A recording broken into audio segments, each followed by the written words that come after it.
جھینگے سے متعلق پوری ڈیٹیل میں بیان کر چکا ہوں میں.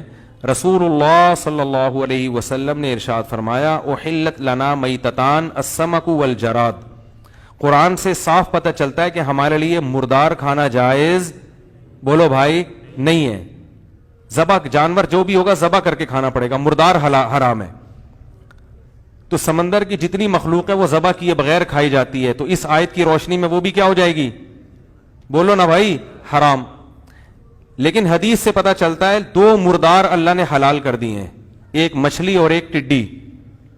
تو اس سے پتا چلا دو مردار تو حلال ہو گئے, مچھلی اور ٹڈی, باقی سب اپنی اصل پہ ہیں, یعنی وہ ناجائز ہی رہیں گے. اور یہ جو قرآن میں آتا ہے احل لکم الصید البحری, تمہارے لیے سمندر کا شکار حلال ہے, تو اس سے مراد ہر قسم کا شکار نہیں ہے, کیونکہ جس کانٹیکٹ میں یہ آیت پیش کی گئی ہے اس میں یہ ہے کہ تم جب حالت احرام میں ہوگے تو خشکی کا شکار حرام رہے گا اور سمندر کا تمہارے لیے بولو بھائی حلال. تو اس میں یہ بتایا ہی نہیں جا رہا کہ کون کون سی چیزیں حلال ہو, تو احرام کی پابندیوں کا ذکر بتایا جا رہا ہے اس آیت میں. نہیں آئی میرا خیال ہے بات سمجھ میں. تو اس لیے سمندر میں جو مچھلی ہے, مچھلی اس کے بارے میں حدیث ہے کہ آپ صلی اللہ علیہ وسلم نے فرمایا کہ ہمارے لیے دو مردار حلال ہیں, دو مردار, ایک مچھلی اور ایک ٹڈی. پتہ چلا باقی مردار اپنی اصل پہلے جو قرآن میں جن کا ہے کہ ہر قسم کا مردار حلال ہے. ایک دلیل تو یہ. دوسری دلیل یہ ہے کہ رسول اللہ صلی اللہ علیہ وسلم اور صحابہ اور تابعین, حالانکہ عرب ایک جزیرہ ہے, تین طرف سے سمندر میں ڈھکا ہوا ہے, تو ان کے پاس تو بہت زیادہ, جو آپ دیکھیں بنگلہ دیش سمندر میں ڈھکا ہوا ہے نا, تو بہت زیادہ سمندری مخلوق کھائی جاتی ہے وہاں پہ. تو جو انڈونیشیا وہاں سمندری مخلوق بہت, تو صحابہ کرام جو عرب میں رہتے تھے وہاں بھی تین طرف کیا ہے سمندر ہے. لیکن ہم دیکھتے ہیں کسی ایک ضعیف روایت میں بھی نہیں ملتا کہ کسی صحابی نے یا رسول اللہ صلی اللہ علیہ وسلم نے یا کسی تابعی نے, کوئی ثقہ تابعی ہے, مچھلی کے علاوہ کوئی چیز کھائی ہو انہوں نے. تو اگر یہ مچھلی کے علاوہ مخلوق حلال ہوتی تو صحابہ کرام جھینگے بھی کھاتے, کیکڑے بھی کھاتے, اور جو کچھ سمندر سے نکل رہا ہے وافر مقدار میں کھاتے. ہم دیکھتے ہیں کسی صحابی سے نہ کیکڑا کھانا ثابت, نہ جھینگا, نہ کوئی اور مخلوق مچھلی کے علاوہ. فش کھائی ہے مچھلی, چاہے بڑی ہو چاہے چھوٹی ہو. تو اس سے کیا پتہ چلتا ہے, چاہے ویل مچھلی ہو, مچھلی ہونا ضروری ہے. اب حضرت مفتی تقی عثمانی صاحب جن کی ہم خاک کے برابر بھی نہیں ہیں, ان کا فتویٰ اکثر لوگ نقل کرتے ہیں کہ وہ جھینگے کو جائز کہتے ہیں. تو وہ جس بیس پہ جائز کہتے ہیں وہ بیس سمجھیں. وہ بیس یہ ہے کہ ان کی رائے میں جھینگا مچھلی ہی میں داخل ہے. بات آ رہی ہے سمجھ میں؟ تو حضرت کی جو شان ہے ہم تو اس کی خاک کے برابر بھی نہیں ہیں, لیکن حضرت ہی کے لیول کے جو دوسرے علماء ہیں, جو حضرت مفتی رشید احمد صاحب تھے یا مولانا یوسف جہانوی صاحب تھے, میں ان کا ذکر کروں گا. میں اپنی بات تو میں تو چھوٹا منہ, بڑی بات ہو جائے گی, ان بڑے علماء کے مقابلے میری کیا حیثیت. تو یہ جو دوسرے حضرات ہیں یہ کہتے ہیں کہ جھینگا کو مچھلی کی فہرست میں داخل کرنا اس کا علمی تحقیق سے تعلق نہیں ہے, اس کا میڈیکل سائنس سے تعلق اور مشاہدے سے تعلق ہے. یعنی عرف سے تعلق ہوگا یا میڈیکل سائنس, یہ جھینگا فش میں ہے یا نہیں ہے. تو میڈیکل سائنس یہ کہتی ہے کہ گدھے کو انسان کہہ دینا اتنا عقل سے بعید نہیں ہے جتنا میڈیکلی جھینگے کو مچھلی کہہ دینا. یہ میڈیکل سائنس کی روح سے بالکل عقل سے, یعنی ان کی روح سے بالکل بعید. وہ کہتے ہیں کہ گدھے کے پھر بھی بہت سے اعضاء انسان کے مشابہ ہیں, جبکہ جھینگا کسی بھی ایک بھی چیز میں مچھلی کے مشابہ نہیں ہے, سوائے اس کے کہ وہ بھی پانی میں یہ بھی پانی میں. اس کے علاوہ کوئی چیز جھینگے کی مچھلی سے نہیں ملتی. تو میڈیکلی اگر آپ عرف کو دیکھیں, بعض لوگ کہتے ہیں نہیں عرف میں اس کو مچھلی کہا جاتا ہے. عرف میں اس کو مچھلی کہا جائے گا مگر سمجھا نہیں جاتا. اس عرف کی وجہ سے ایک چیز کو دوسری چیز میں داخل کیا جاتا ہے جس عرف کی وجہ سے سمجھا بھی جائے. کہنے کی بات ہے تو سمندری گھوڑا بھی ہے, اس کو گھوڑا کہا جاتا ہے, تو کیا اس پہ گھوڑے کے احکام جاری ہوں گے؟ ایک سمندر میں مخلوق ہے جس کو سمندری گھوڑا کہا جاتا ہے, حالانکہ وہ ویسے ہی کہہ دیا, اس کو تھوڑی سی بھی مشابہت. تو جھینگے کو مچھلی محض اس مشابہت میں کہہ دیا کہ وہ بھی کس میں رہتی ہے, پانی میں. لیکن مچھلی عرف میں لوگ اس کو سمجھتے نہیں ہیں. اس کی دلیل کیا ہے؟ آپ کسی سے کہیں کہ مچھلی لے کر آؤ, کبھی بھی جھینگا اٹھا کے نہیں لائے گا وہ. اگر کوئی قسم اٹھا لے کہ اللہ کی قسم میں مچھلی نہیں کھاؤں گا, تو جھینگا کھانے سے اس کی قسم نہیں ٹوٹے گی. لوگ کہیں گے اس نے قسم نہیں توڑی, اس نے تو کہا تھا مچھلی نہیں کھاؤں گا.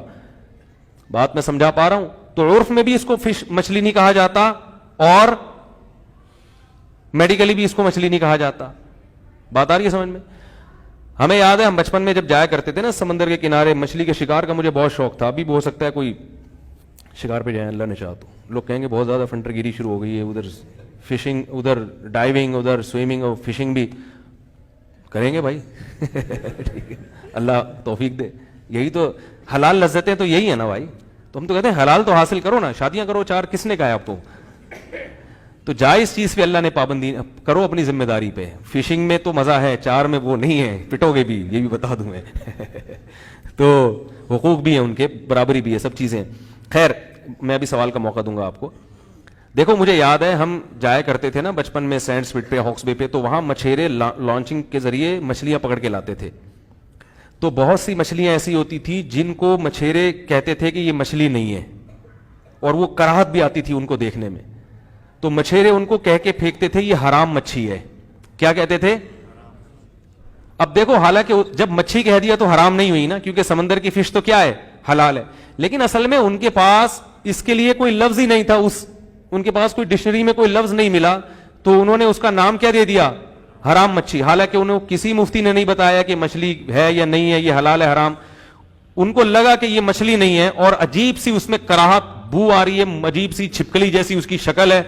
تو وہ خود ہی بغیر یعنی اس کے تحقیق کے, کیونکہ لغت کا اعتبار تو پھر ماہرین کا ہوگا نا, تو مچھیرے کسی مچھلی سمجھتے ہیں, مچھیرے جھینگا کو مچھلی نہیں سمجھتے, مچھیرے حرام مچھی کو مچھی نہیں سمجھتے. حالانکہ مچھی سے تعبیر کرتے ہیں کیونکہ ان کے پاس اس لفظ کے علاوہ کوئی دوسرا لفظ, بولو بھائی, ہے نہیں. میں سمجھا پا رہا ہوں اپنی بات؟ نہیں سمجھا پا رہا میرا خیال. تو اس بیس پہ ہمارا فتویٰ یہ ہے, ہماری رائے یہ ہے کہ سمندر کی صرف مچھلی حلال ہے. جو مچھلی ہونا عرف کی وجہ سے مچھلی لوگ اس کو سمجھتے ہوں, یا میڈیکلی اس کو مچھلی ثابت کر دیا اور ڈاکٹروں نے, تو ان دو چیزوں کے علاوہ ہم یہ سمجھتے ہیں کہ باقی چیزوں کو ہاتھ, بولو بھائی, بولو نا یار, نہ لگائیں. مچھلیاں کوئی اتنی اقسام ہے, کھانے کے لیے کھا لو. اور ایک اور دلیل یہ بھی ہے کہ اگر سمندر کی مچھلی کے علاوہ بھی ہر مخلوق کو حلال قرار دے دیا جائے تو ایسا ایسا گند سمندر سے نکلتا ہے نا. ایک طرف قرآن کہہ رہا ہے وَيُحَرِّمُ عَلَيْهِمُ الْخَبَائِثَ, نبی تم پر خبیث چیزوں کو حرام کرنے کے لیے آئے ہیں. تو ایسا ایسا گند نکلتا ہے کہ گورا بھی کہے گا یہ حلال نہیں ہو سکتا, تو آپ کو اس کو بھی حلال قرار دینا پڑے گا. اور اگر آپ اس کو کسی دلیل سے حرام قرار دو گے تو ہم کہیں گے کہ جب وہ ناجائز ہے, حالانکہ اس قرآن نے تو سمندر کے شکار کو حلال قرار دیا ہے, تو اس میں جب یہ سمندری مینڈک بھی حلال ہو جائے گا, پھر اگر سمندر کا شکار حلال ہے قرآن کی اس آیت کی وجہ سے, ہر قسم کا ہے, تو اس میں مینڈک بھی داخل ہے, پھر اس کو تو آپ بھی جائز نہیں کہو گے. ٹھیک ہے نا. تو اس لیے اس بارے میں جو دلائل ہیں وہ میرے خیال میں یہی زیادہ قوی ہیں کہ صرف مچھلی کھا سکتے ہیں, مچھلی کے علاوہ کچھ اور نہیں کھا سکتے. لیکن چونکہ ہم معتدل لوگ ہیں, طنز نہیں کرتے. میں نے ایک بیان میں یہ بات کہی تو لوگ کہتے ہیں واہ ابھی یوں گھومو, ابھی ادھر پینترا گھوم رہو. کیونکہ باقی ائمہ کرام مجتہدین وہ بھی ہمارے لیے قابل احترام ہے, وہ مچھلی کے علاوہ مخلوق کو بھی جائز قرار دیتے ہیں, جھینگے کو جائز قرار دیتے ہیں. اس لیے چونکہ فقہا میں اجتہادی اختلاف ہے, تو ہم تو یہی کہتے ہیں, میں نے زندگی میں کبھی جھینگے کو ہاتھ نہیں لگایا, نہ لگانے کا ارادہ ہے, نہ میں کھاتا ہوں, نہ کیکڑا کھاتا ہوں, نہ جھینگا کھاتا ہوں, تمیز سے مچھلی کھاتا ہوں بس خالی. تو لیکن جو کھاتے ہیں ان کو ایک دفعہ بتا دیتا ہوں, ملامت نہیں کرتا, کیونکہ یہ اختلافی مسئلہ ہے. جو اختلافی مسئلہ ہوتا ہے اس کا وہ حکم نہیں ہوتا دو اتفاق. جو کتا کھا رہا ہے اس کے پر جھینگے والے پر کتے والے حکام جاری نہیں ہوں گے.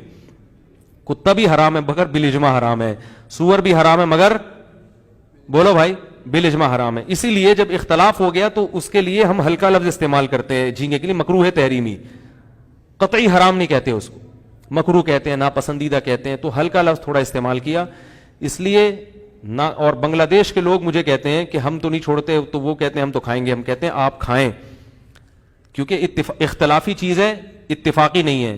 تو اب ایک قوم کی رگ رگ میں ایک چیز رچ گئی ہے, تو حرج جو ہے نا, حرج یہ خود رخصتیں پیدا کر دیتا ہے.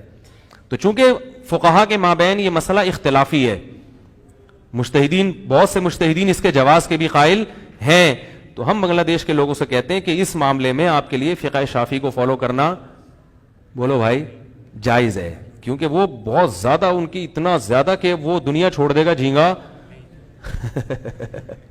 وہ دنیا چھوڑ دیں گے, جھینگا نہیں چھوڑیں گے. تو ہم کہتے ہیں بھائی دلائل کی روح سے تو یہی مسئلہ ہے, لیکن حرج چونکہ بہت زیادہ لازم آ رہا ہے, تو کہیں بہت حرج لازم آ رہا ہو, پھر گنجائش کا پہلو دوسرے فقہا کی بیس پہ قول کی بنیاد پر نکلتا ہے. تو جو نہیں کھا رہے وہ نہیں کھائیں, جو کھا رہے ہیں وہ چھوڑ دیں, اور جو کہہ رہے ہیں کہ اگر میں نے چھوڑا تو دنیا چھوڑ دوں گا میں, وہ دنیا نہ چھوڑیں, یہ کھا لیں. دنیا چھوڑنے سے بہتر ہے کہ آپ جھینگا کھا لیں. اتنا اگر آپ وہ ہو رہا ہے.